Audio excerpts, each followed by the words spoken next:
Greetings everybody and welcome to the world of motorcycle adventures seen through the eyes of Greg Kogut. As all the people who follow my adventures know, I ride motorcycles around the world and like to share my experiences as written word in my books and various magazines, newspapers, articles. Thus far, my stories have been told only in Polish. However, the time has come to also spread the word of breathtaking motorcycle travels in English. Here I present to you a little taste of what's coming. Enjoy. A motorcycle is a wonderful machine. Some even claim that it has a soul. However, without a rider, a motorcycle remains merely a device, an inanimate object. A man, on the other hand, without a motorcycle, is only a man. In order to become a motorcyclist, a person needs a motorcycle. Individually, they have limited capabilities. Nevertheless, combining their forces, they form an invincible team. A symbiosis of man and machine, where biology combines with technology to form an extraordinary duo, mount and rider. Two companions who, while traversing the world, form a single unit and rely on each other's abilities. The power of the mind and the power of horsepower. Together, they spread their wings of freedom by traveling through distant lands. Together, they break new barriers and reach corners of the world seemingly inaccessible to mechanized vehicles.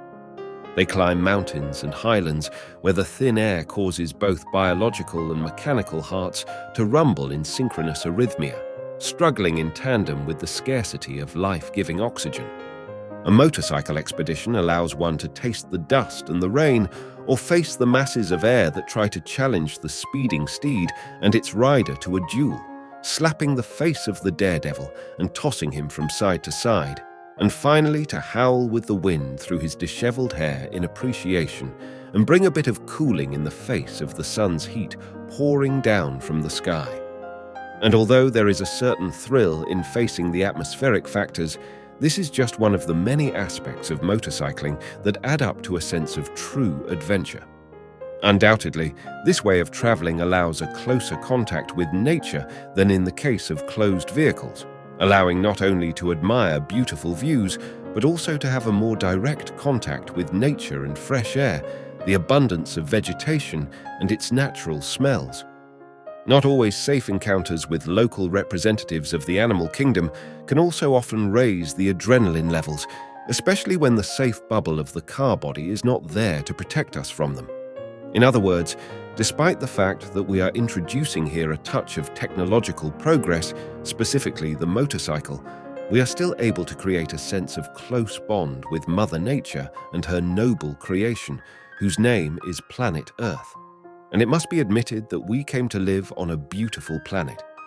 For several billion years, during which our solar system was formed, our Earth has been maturing, and with time it became more and more alluring, developing countless beautiful bumps and curves, as well as, later on, natural wonders, thus enriching its unique beauty even more.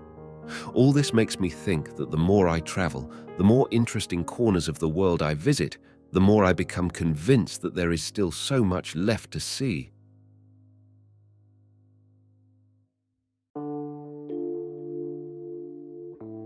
That's all for now. I hope you enjoyed this small sample of my storytelling.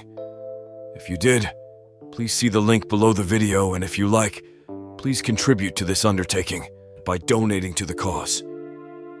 If you do, you will be the first people to receive a copy of my new book in English. Everyone who donates a minimum $25 will receive the English version of my book, Tasmanian Rooster, blog on the HOG, as soon as it's published. Everyone who donates a minimum $50 will receive the book and a Polish Rider magazine t-shirt or tank top. For anyone that donates $100 or more, there will be extra gifts and surprises. Tasmanian Rooster, blog on the HOG, tells the stories of my travels through Australia and Tasmania, Kyrgyzstan, Ireland, and the USA. I'd really appreciate your input. Thank you.